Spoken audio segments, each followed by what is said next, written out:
semuanya, saya yakin dan percaya kita dalam keadaan yang sehat dan diberkati oleh Tuhan. Mari kita luangkan waktu kita untuk mendengarkan kabar baik tentang ayah yang baik.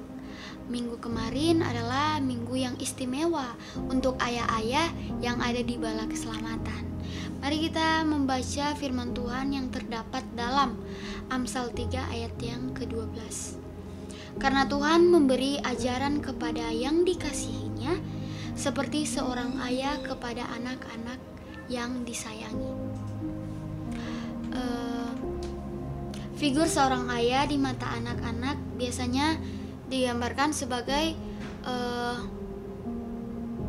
seseorang yang tegas, disiplin, dan keras. Kadang sifat ayah yang seperti ini yang membuat anak-anak takut.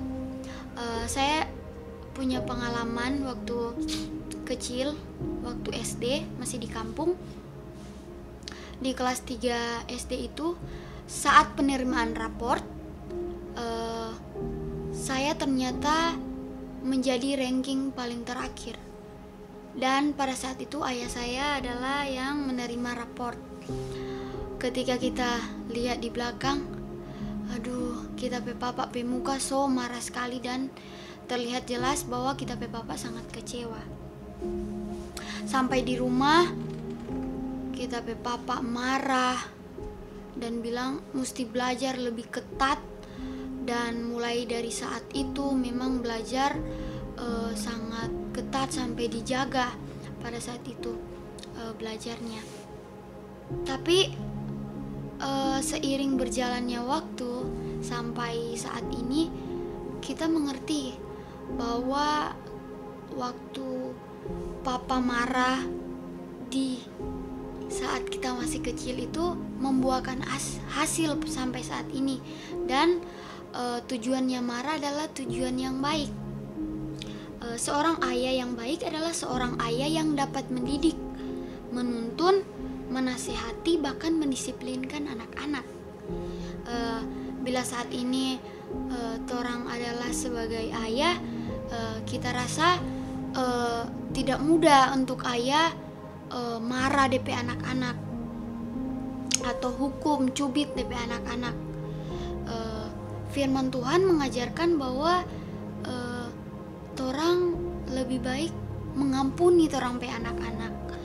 Meski kadang orang tua berpikir dengan cubitan anak-anak akan jerah, padahal sebenarnya tidak.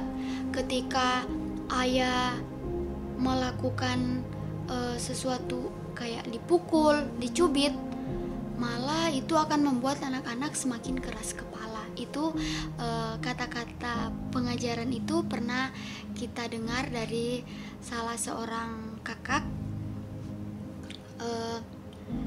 Firman Tuhan mengatakan, siapa tidak menggunakan tongkat benci kepada anaknya, tetapi siapa mengasihi anaknya menghajar dia pada waktunya. Maksud dari firman Tuhan ini jelas.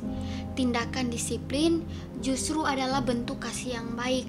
Ketika torang menegur torang pe anak dengan kasih, itu adalah tindakan yang baik. Kasih yang baik terhadap anak-anak, dan anak-anak akan mengerti. Kasih yang membuat anak-anak kita jerah dan untuk berbuat salah dan bertindak dengan benar. Kasih yang akan menjadikan anak-anak kita hidup dalam takut akan Tuhan dan mempunyai masa depan. Teladan seorang ayah agar dapat menjadi ayah yang baik adalah teladannya adalah Tuhan Yesus sendiri. Ayat di atas menganalogikan kasih Tuhan kepada kita seperti seorang ayah yang menyayangi anaknya. Jadi sama seperti Tuhan memberi ajaran kepada kita dalam bentuk mengajar, menyatakan, memperbaiki kelakuan dan mendidik kita dalam kebenaran, demikian pula lah sepatutnya ayah melakukan kepada anak-anaknya. Tidak boleh ada keraguan untuk menegur sebuah kesalahan. Bukan berarti karena di atas tadi kita bilang ketika torang pe anak berbuat kesalahan, torang harus ampuni saya biar jo. Bukan.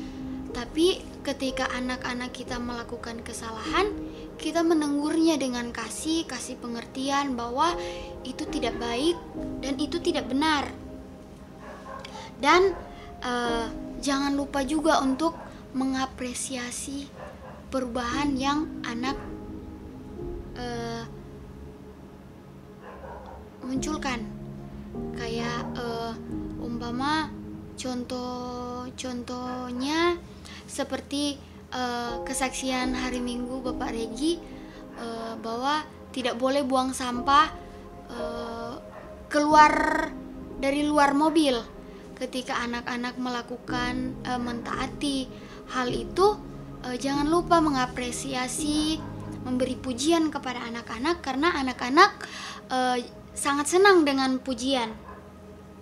Selebihnya jangan pula lupa untuk memberi teladan yang baik kepada anak-anak kita dalam perkataan, karena anak-anak sering dengar torang pe perkataan, torang pe perbuatan juga, itu yang akan menjadi kalau umpama torang ayah yang merokok, ya DP anak juga akan ikut merokok karena dia melihat teladan dari ayah. Dan kita yakin percaya semua ayah-ayah yang ada di Balak Keselamatan adalah sosok teladan yang baik untuk anak-anaknya. Dan Tuhan pasti akan memampukan ayah-ayah kita semua yang ada di Balak Keselamatan agar menjadi ayah yang menjadi teladan untuk anak-anak, untuk istri, untuk keluarga, dan untuk di lingkungan sekitar masyarakat pun. Happy Father's Day. Haleluya.